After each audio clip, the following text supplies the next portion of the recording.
Kenneth. I invited Ken to join us, Joseph, because, um, well, has come up in our conversations before. Ken and I exist in a church world, and in particular, an online church world where it can be difficult to talk candidly um, about the conflict in Israel and Gaza. And so, yeah, you are a safe space for Ken, and so I invited him to join us. I was in our synagogue in Rio de Janeiro last night. There was a program with an Israeli singer put on by some our synagogue and Jewish communal institutions, and they passed out. They have made these garments with all the names of the hostages, and they handed them out. And I asked someone I know, I'm going on a podcast tomorrow, and I want to wear this. Yeah. And they said, please. So it's not a prayer shawl, but I am keeping all those who were kidnapped, both alive and dead, close to the three of us today. Yeah. So Ken, I'm wondering what questions you have for Joseph, just knowing kind of where you've been at over the last few months. Yeah. Well, I was reading Times of Israel. I'm not sure. Yeah, that's what I was looking at. And they had some reporting on the 6 hostages that were slain just before the soldiers arrived. Apparently, Hamas is using spotters to track movements of troops, and they know where the hostages are, of course. And there's a standing order to execute if soldiers get near since the rescue in June. And it's vexing to realize. I guess one of the things it's a struggle for me is the lack of criticism, of amplification of Hamas, as always Israel is the one who's supposed to solve this or fix it or do something about it. And on our press, almost no one really, points a finger at Hamas or at Iran, and it's vexing. Look, and I don't know if I have a question for you about that. No, that's the question, and it's a question that is embittered the Jewish community writ large, the Israeli community, the world diaspora community. The saving of a hostage is one of the oldest and most unequivocal commandments beyond scripture throughout rabbinic literature. We don't leave people behind. Hamas, an eliminationist Islamic radical terrorist organization, knows that about us. Just as the Nazis knew the days we celebrated, they looked at our calendar in order to best shock us, pacify us. The reason they would take everybody into a single room and strip them naked was to pacify especially observant Jews, for whom nudity and the lack of modesty would immediately so pacify them. Yeah. This is an act that terrorizes the whole Jewish community. All Jews are terrified. Yeah. My daughter, who has a 3.5-year-old, is crying because she heard another mother crying. I'm terrified. I cried last night looking at pictures. So Hamas and their propaganda, identical to everything used by Goebbels, Himmler, identical, has not let Israel take control of the narrative at all. So the Western press sustains the Palestinian issue. This is not about the Palestinian issue. This is about the intentional elimination of the Jewish state. Joseph, to the fear, you sent me an article entitled "Crush Hamas or Free Hostages," and at the top of that it says, when the immediacy of the horrors of October 7th begins to fade, the trauma that will linger in the Israeli psyche is the shattering of two core assumptions about our country. The first was the belief that we know how to defend ourselves and project deterrence in a hostile region. But on October 7th, the weakest of our enemies delivered the most devastating blow in our history, sending a message of unprecedented vulnerability to our enemies. The second was the belief that we know how to protect each other. But on October 7th, the Israelis on the Gaza border were effectively abandoned by the army and the government, sending a message of unprecedented failure to ourselves. Written by Yossi Klein Halevi, an extraordinary public intellectual, someone I know and with whom I've studied.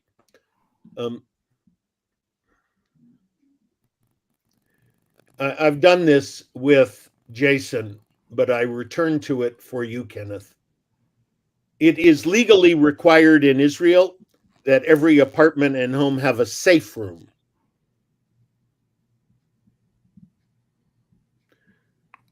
Those who were attacked on October 7th were attacked in their safe rooms.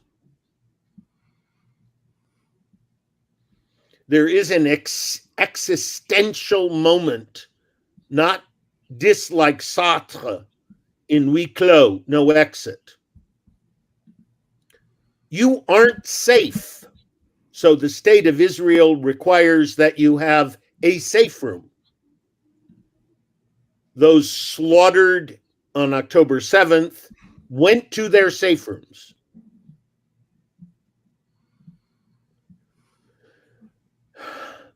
Yossi is correct. We have lost that basic fundamental ability to assume we're safe. Zionism, stimulated by the Dreyfus affair, is a statement that the Enlightenment project does not and will not make us safe. Try as we might, nearly 2,000 years of assimilation, of learning to be like everyone else, will not make us safe. The Nuremberg laws 35 years later would confirm that. Hamas, no different than the Nazis, has said again, okay, you wouldn't end the war and give us the prisoners for whom we took these hostages. So you're not going to be safe. And they did the unthinkable.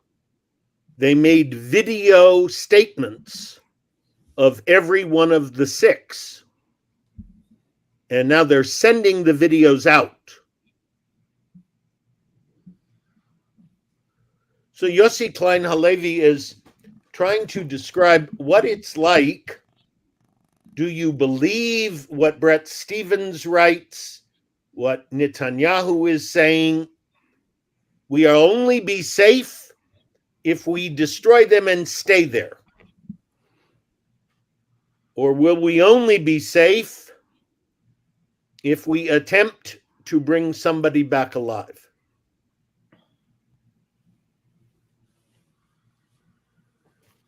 I'm going to be 78, please God, November 11th. I'm a retired professor and rabbi. I don't know how to prosecute an urban war against an eliminationist radical Islamic terrorist group. I don't know the answer to that. That's a good point.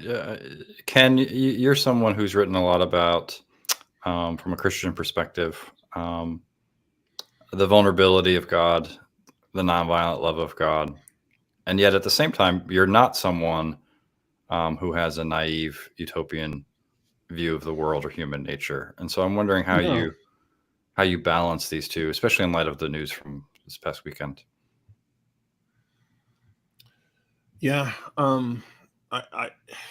it's very complex, but what I feel like the failure that's happening in our culture, in our society, are leaders who will articulate for us the complexity of the situation, and who will, just open your eyes and look and see that Israel is surrounded by militaries that are being funded by Iran, with the express purpose of destabilizing and eliminating the state of Israel. It is, anyone who bothers to read the foreign press, anybody who bothers to get a large view of the situation, recognizes that Hamas is not a sole entity. There's a plethora of organizations, and anti-Semitism is at the root of this warfare.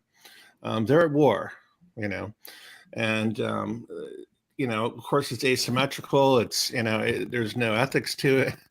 It's and nobody. It seems to me that when it comes to American leaders and American journalists and American thinkers and American activists, there aren't people who are articulating the situation well enough for people to understand what's going on, and it's vexing. As for the question of how do you deal with violence from a posture of a commitment to nonviolence, very, very complicated. I'm not a pacifist. I totally understand and appreciate people who are. I think that what happens for me is that I think often we do use force and violence, and I'm a police chaplain, and these are things I get close to from time to time, violence, and the use of force to stop someone who has someone who has a gun in a high school. This has happened in my life in real time. That they're I appreciate that our sheriff says, you do not stand outside and wait. You go in and bring an end to the violence that's occurring. Mm-hmm. My critique of a lot of what has happened with America's use of force is that we have used it or excused using it for our own aims and not for protecting other people. And so this is the distinction that I make. When we can protect the innocent, we can stop harm from happening. We need to do so in judicious ways. And so that's how I struggle at the edges of all of it. Yeah. So here we are, and 6 weeks to go in a divisive presidential political discourse in which each side is attempting to use anti-Semitism and Israel to its own best interest. Sometimes there are no specific certain answers. So the New York Times could publish both Tom Friedman and Bret Stephens on the same day. And both op-eds were correct. Yeah. And our ability as religious thinkers to help people understand critical reasoning, critical reading, requires perspective. The extremes want to continue a disruptive practice that denies that perspective. Yeah. And that Hamas continues to win time and time again. Yeah. Religious leaders in the spaces that Jason and I are just they're useful idiots. To be honest, I mean, you know, it's that bad, and no complexity, just a kind of black and white, and no, and I fear no real discernment about evil. And no ability to make distinctions or to be subtle about anything, and it's scary. So Jews will run to the beacon of eternity in Pastor Hagee and the Christians United for Israel, which I find to be the single most dangerous self-destructive act the Jewish community can perform. I'm defending here in Rio de Janeiro people's argument, Kamala Harris is an anti-Semite, Edelheit. How can you sustain that? Okay, then the word anti-Semite means nothing. Sure. I've told this to Jason. I now give you this invitation and challenge, Kenneth. After this is over, there has to be a renewal of interfaith dialogue. We committed to it. We counted on it. When I wanted to teach a course on anti-Semitism, I came with a program. Every Jew comes to the course with a non-Jew. Let's model this now. And the place that asked me to teach it said, Edelheit, enough with your idealism. How well have those interfaith relations worked since October 8th?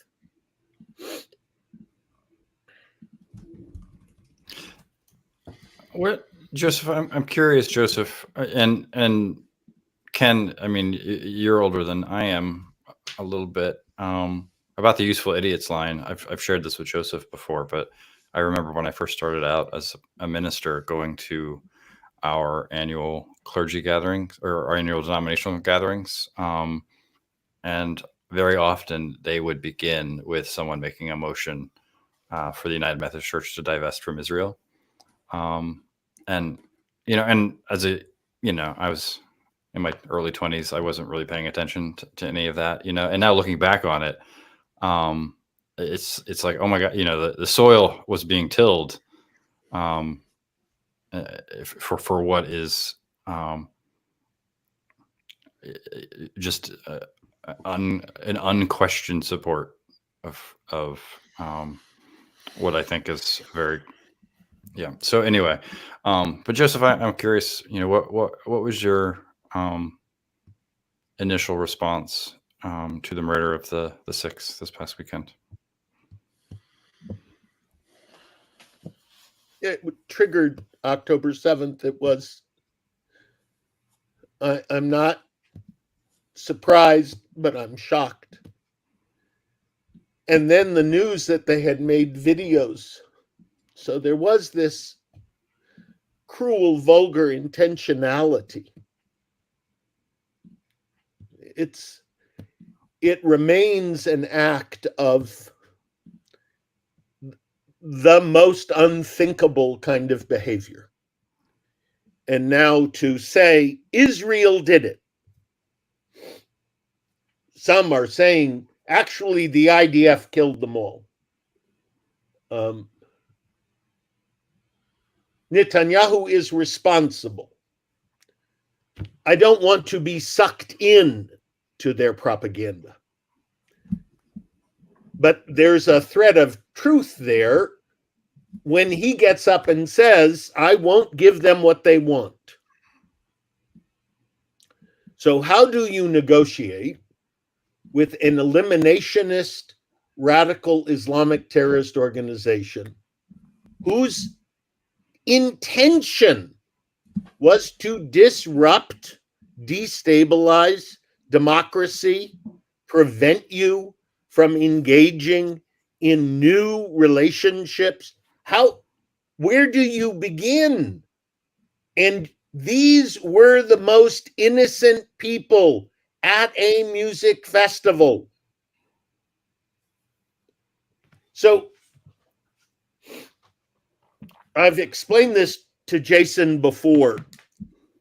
When I taught, as I have for many years, the Holocaust theology, I don't like the word Holocaust because it references a whole burnt offering. Theologically, it does not help the discourse. I use the idiom the unthinkable as the ironic inversion, because in fact, the SS went to IG Farben in 1942 with the following question: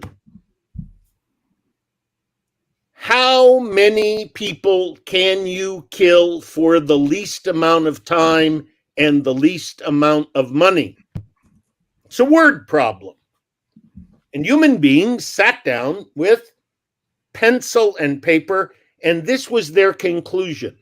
It is cheaper to throw an infant into the crematory alive rather than waste what would have been 2/5 of a cent of Cyclone B gas to asphyxiate it first. This was not the first time a human community had thrown children into fire, but it was the first time that you thought about it as a product of modernity. And they did it. They threw infants alive into the crematory. That is what happened when Hamas took these 6 individuals, some of whose names were already on a hostage release list. We will make videos of you to torment your families and all of Israel. So you have a transactional prime minister who has gathered a coalition of the most right-wing, dangerous, messianic Zionists in the history of the country. And you have a Judeo-phobic, eliminationist terrorist organization. Could you conjure? And so 6 more individuals murdered intentionally to torment, to terrorize, to make all of us afraid. Speaking of fear, Ken, so after the hostages were killed, you texted me a sentiment about Hamas that you said you would trust with very few people.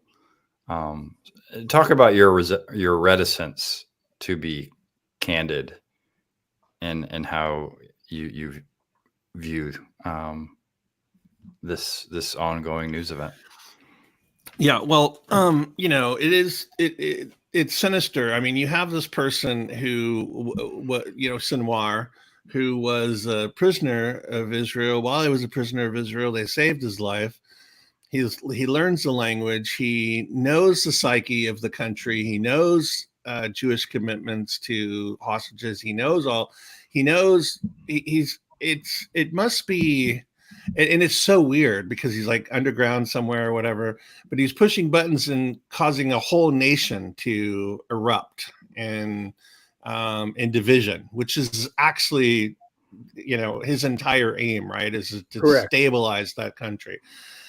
So, I mean, it's working perfectly, I think, because leaders in Israel, leaders in America, leaders in the West don't know how to collectively address the evil, right? And so, if they were collectively focused on the evil, and talking about how its intentions and so forth and so on, it would be easier. But the problem is, like, if I, give my sentiment publicly online about it, people are so uneducated. Part of it is I actually don't have the time to respond to all of the ignorance that would flow, into any statement that I might make.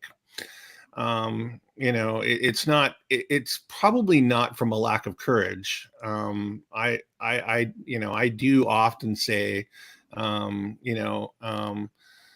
things that go against the grain, in my work. But I do think it's exhausting to think about moderating all of the bullshit, all of the, stuff I would face in opposition. So, Look, more protests on campus, more politicization of free speech, censorship, academic freedom, and we refuse to demand that people use a discourse with meaning. Jason and I have talked about this. I'm trying to do it here, stopping people and say, "What do you mean?" No, I'm sorry. We're not going. What do you mean? Yeah. We demand that when we read a text, scripture, that we pay attention. I think we have to model that more and more now. I was just writing a Torah commentary for my congregation. I was asked last night, would I please write a Torah commentary on the portion for next week? And it's Deuteronomy 21, 10, and following. And it's a fascinating passage. I'll read one verse, two verses. When you take the field against your enemies, and the Lord your God delivers them into your power, and you take some of them captive, you see among the captives a beautiful woman, and you desire her and would take her to your wife. And one of the rabbinic comments is the plural of enemies. Not only your military opponent, but also your permanent enemy. The impulse within everyone to throw off the constraints of decency. There it is. The three of us are constantly saying, no, this text is relevant. There's the relevance. Ken, do you have any thoughts on this text? We need to demand a construct of shared decency. Well, I was just looking at Alter's translation of it, and no, I don't. Nothing comes to. I'm very interested in what the rabbi thinks about it, but nothing's jumping out at me. Okay. I will send you the commentary I wrote for the synagogue. It's going to be long and painful. I don't know how this is going to end, and I don't know how many more conversations we need to have, because the two of you have no safe place. And I worry that the normative place where you would engage in Christian conversation is somehow not available to you right now. And I don't want to, maybe the language of safe isn't the right. This conflict in particular, I think, has underscored the extent to which we have sorted different Christian communities up according to our culture war fights. And this one is tricky because anti-Semitism is present in both political parties in the country. And so it feels messier, and therefore it's harder to engage in honest dialogue. This is true about so many issues that we face, Jason, and you know this already, but I'm just speaking for the rabbi, or he might listen to this, is you want to take a stand for X issue, but you also don't want to lend comfort or seem to be on the side of people who are, unwell or insane or harmful, in taking that stand, because you take a stand and people read into taking the stand that you also agree with X, Y, Z. And this happens whether you're coming from the left or you're coming from the right. It's you could be painted with broad brushes that have nothing to do with where you're actually taking your stand. Mm-hmm. I want to say something about, but what if I say something about that, then someone's going to misinterpret that as me standing with something I can't stand with. Well, but you see, I think that's right, Kenneth, and I think all of us are vulnerable to the disruptive chaos of both extremes. We want to be in between to engage. The extremes want to make sure that we're vulnerable to that attempt at engagement. Yeah. So really the courage is to engage anyway, regardless of how it's going to, Well, and one of the things misunderstood.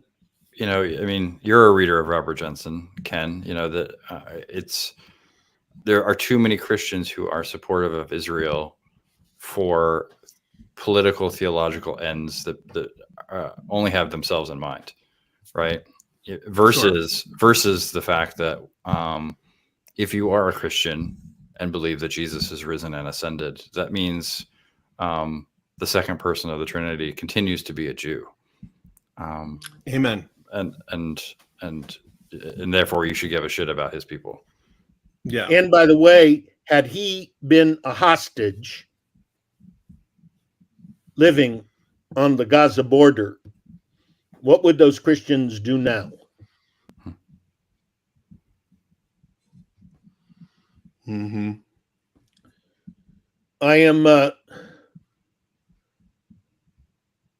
I continue to not want the disbelief, Jason, your question, my reaction.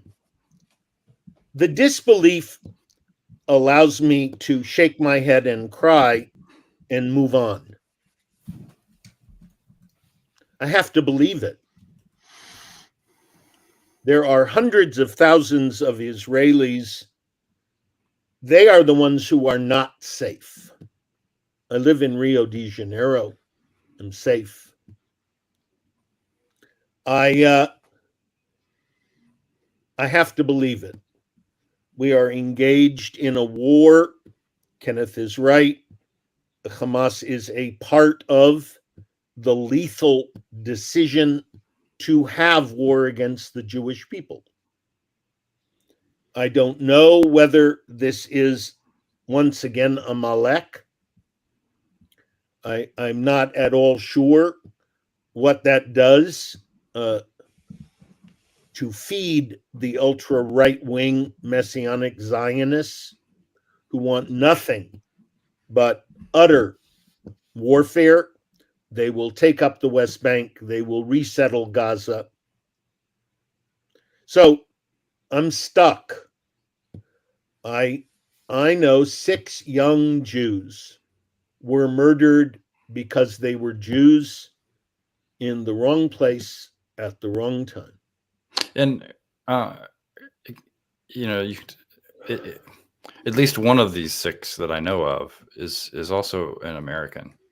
Mhm. And the lack of American outrage at that, I think, is both disturbing and revealing. It's disturbing. How do we measure the outrage?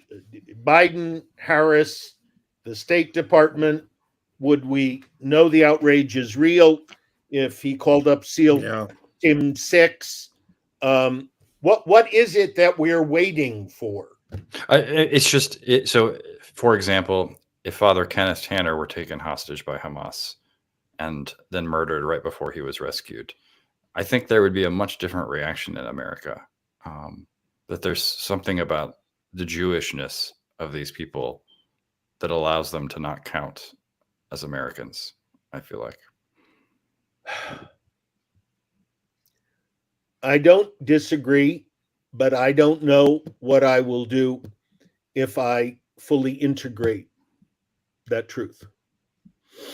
Understood. I have 4 adult children and their partners and a granddaughter. I've spent more than 50 years as a Reform rabbi with a doctorate in Christian theology, doing my part to make it different. And yes, there is a Judeophobia, a hatred of Jews that simply has always been there. And I thought I believed we had made a difference. No. I was shocked in 2017 when the then President of the United States attempted an equivalency. Well, there are good people on both sides. And had hoped that the same trapdoor used to swallow Korach and the rebellion in the Hebrew Bible would have opened and immediately swallowed him. No. But here we are, and he's running again. And given whatever the poll says on any given day, you can choose hysteria. And I do have long soliloquies with the Holy One, blessed be she. Okay, I know it's a test. I get it. No one ever says there's sinners on both sides. And allow us to up again? So Joseph, help people understand. So one of the articles, I'm not sure if you sent this to Kenneth too, but it's titled "Grief and Fury in Israel." Right after last weekend, a lot of outlets reported on how there were protests in Israel in response to the. So help people understand what protesters are protesting in Israel. Hundreds of thousands of people have returned to the streets in Israel demanding that the government negotiate, demanding that the government make a deal to end the war and provide the hostages freedom. This government does not want to negotiate an end to the war. One of the sticking points is a presence in the Gaza, this quote, Philadelphia corridor. This is a new sticking point. All of the security leaders in the current Israeli government coalition have said, no, that is not the final measure of security. No, that control does not end Hamas's presence. This is a transactional element being used by Benjamin Netanyahu. So they're in the streets saying, we don't want you. Leave. The Israeli democratic process does not give the population access to its leadership, because it's a parliamentary democracy in which many parties determine the power of a coalition of a minimum of 62 seats.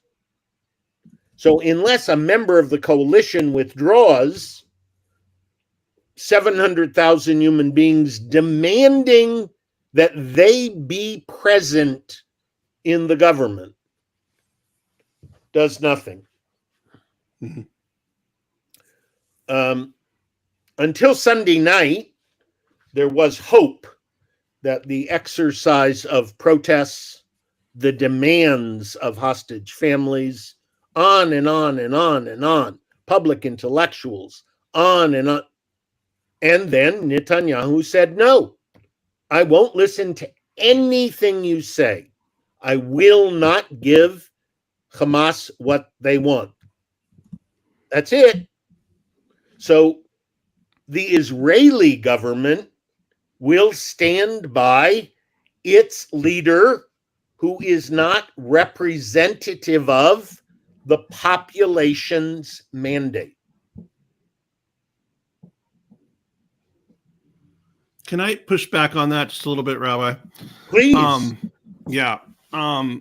One of the things that in some of the reading that I've done is that actually the corridor has been a sticking point for Netanyahu going way back. And again, I don't want to say this to say I'm aligned with Likud or their movement or the right wing parties and so forth and so on, but that his concern about this corridor goes way back. And in fact, the Egyptians said there weren't any tunnels and that they were taking care of it, and it was fine. And they've discovered almost 200 of them, and even ones under the Rafah crossing. And in fact, it's porous. It's it's one of the ways that Hamas has become what it's become. And so what I understand is that Gallant and others say, well, we don't need as many. We can space them out further. We can we can talk about leaving that in the second phase of the negotiations and so forth and so on.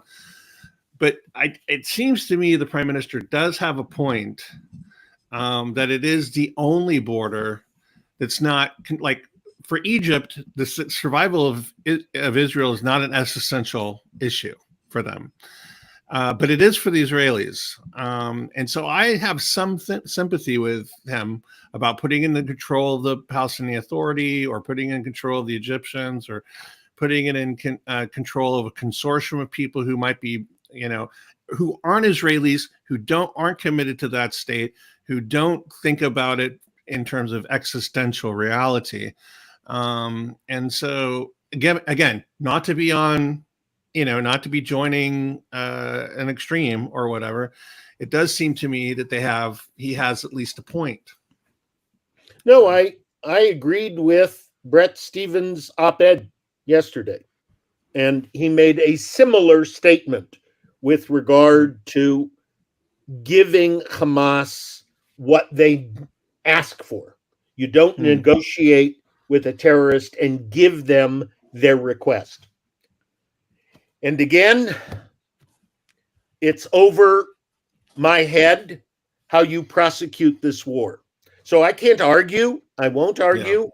Yeah. But I will say, like the first article Jason quoted, I now agree hostages are a higher priority than whatever might be gained by denying Hamas, quote, a victory. So let's assume they're equal. We've seen this before. 2 women bring King Solomon 1 baby. Yeah. I will always choose life over some idea or ideal. Yeah. So Hamas is in control of what we now assume to be maybe 63 live hostages. Do you want the risk of destroying all of them. I don't. Yeah. I cannot bear more dead Jews killed because they were Jews and they couldn't be safe. All right. Egypt won't do it. We will do it later. We won't. That is no longer my burden. My burden are Jews crying out to be safe. Yeah, part of the military and security establishment basically just said to Netanyahu, "We can get back in there. I mean, as quickly as we want. Leave and then come back." But he's saying, "Well, they'll just take the hostages to Iran. They'll escape." This is personal for him now. Yeah. So yeah.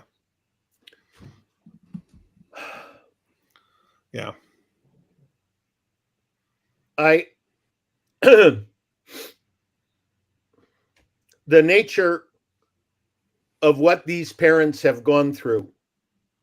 Imagine knowing that someone you loved died on the 7th and their body was taken as a hostage. You can't have a funeral.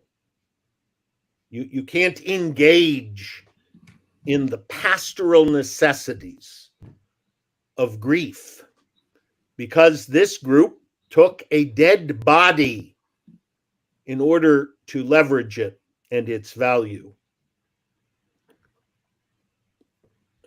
There's an indecency. I'm going to articulate. Sorry. There's an indecency that makes me wonder about the value of a defensible corridor in a place that has been a place of warfare since when? Since Goliath? Yeah. And so here's where I think, in watching the protests and stuff, it's really come alive for me. That there's and I'm just going to voice something that's like, risky, but it's come alive for me, both the sinister reality that Sinwar is manipulating the nation, but also this core identity with the hostages that the nation has and that all Jews have with them. That I'm not sure, like, for instance, I think Americans would be willing to trade the lives of those people for a kind of everyone remains safe mentality. Whereas that's not the Jewish mind. The Jewish mind is these people are more valuable than anything that might happen in the future. So, and I think that's what I hear you saying. Whereas I think the American mind is more like, no, let's stay there. We lose these 63. That's just the price of our not paying attention on the 7th, and so forth and so on. I think that Netanyahu, as an individual, and certainly the Kahanists, the radical, extreme Messianic Zionists, they've written them all off. Yeah. They're all dead already. Yeah. And again, not agreeing with their ideology, you can understand why they've come to that conclusion just in terms of how Hamas behaves, right? I understand. Yes, Kenneth, I understand their conclusion, but it is a conclusion which I find repugnant. At every level of ethics. Yes. There is no part of their project to which I will align myself. Yeah. And they are using the grief and disorientation of a whole country to further their right-wing project. Yeah. And I think what's at the core of that is Jewish understanding, having a Jewish heart, having a Jewish mind, and the priority these lives that come with that orientation. And I think it's a deficit that many of us in the West have. And so that it doesn't become something, we become more utilitarian, and that's dangerous. The first two questions asked in Scripture in the Torah, God asking the first two human beings, "Where are you?" And then God asking Cain, "Where is your brother?" Those remain primal first order questions. They're not spatial, they're relational. And they're being asked again and again, hour by hour, to all of us now.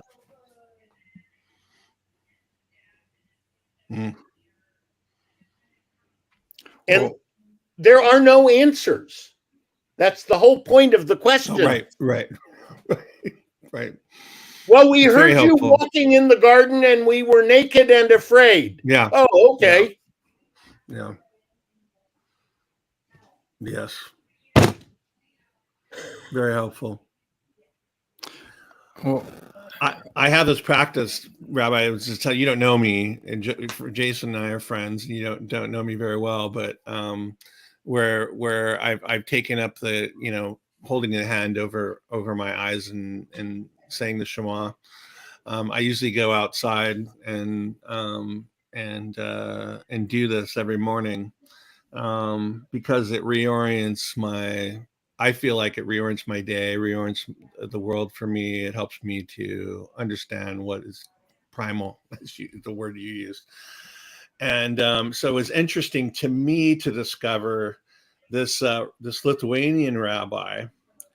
His name is Joseph Kahneman. He's a Lithuanian rabbi. 1886 to 1969, when he went looking for Jewish children whose parents hid them from the Holocaust in convents and church orphanages.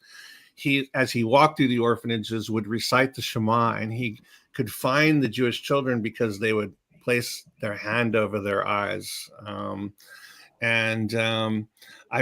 wish that it were true that Christians in this country, if we were put in the same position and if a priest a decade later or 5 years later were to go through and reciting the Gloria Patri, that you would be able to identify the Christian children by their making the sign of the cross over themselves. But I'm actually teaching our children in our parish to do both. To identify radically with the roots of our religion, and I'm teaching all my adults as well to do this. Part of a larger practice, but we place the hand over our eyes and recite the Shema. Do you know why we cover our eyes? I read about it, sir, but I'll let you. No. I want to make sure when people do what we do, I want to know why they do it. What motivates? Yeah, I read something about it, but it's gone out of my head, and I'm going to let you tell everyone. When we recite the quote doxology, when we recite the statement of monotheism, you do not want to be distracted by anything else. Yeah. There is this live argument in rabbinic literature between the two elements of prayer: kavanah, intentionality, motivation, and keva, that which is fixed, the words or the ritual. So there's a question asked in the first century: if you're saying the Shema and a Roman centurion comes and puts a spear under your chin, what do? Do you stop? Do you wait? It's a brilliant question. You don't keep going when you're afraid. Yeah. So you cover your eyes to keep the outside world from impacting the profound intention of saying, listen, Adonai, also known by the name God, Adonai is one. There's a profound simplicity that we run the risk of saying as a mundane statement. But its profundity requires, I'm going to remove myself and concentrate. As long as the act of removing yourself does itself not become mundane. Yes.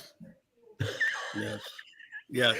So there's all of this. No, Yes. no, I Yes. need to be certain about how much I'm concentrating. No. What's my yeah. So I want to make sure we leave with a shared experience. Yesterday, the month of Elul. Jason and I talked about this last week. Elul. It's the last month of the Hebrew year.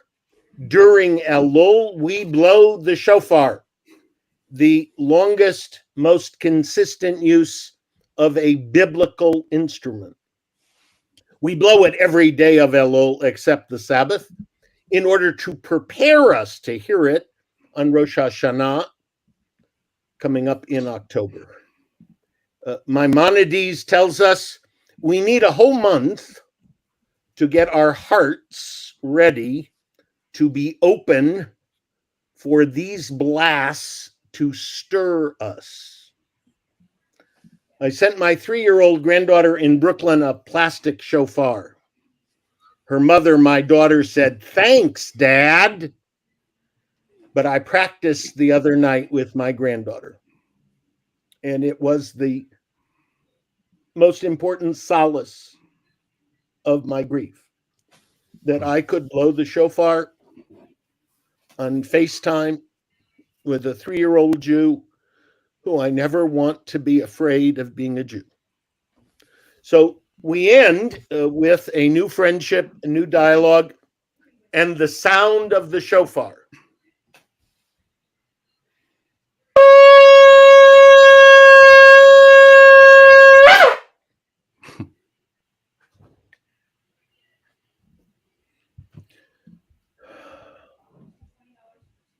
I'm so glad you guys got to meet. Yeah. We'll have to find each other time to argue and study.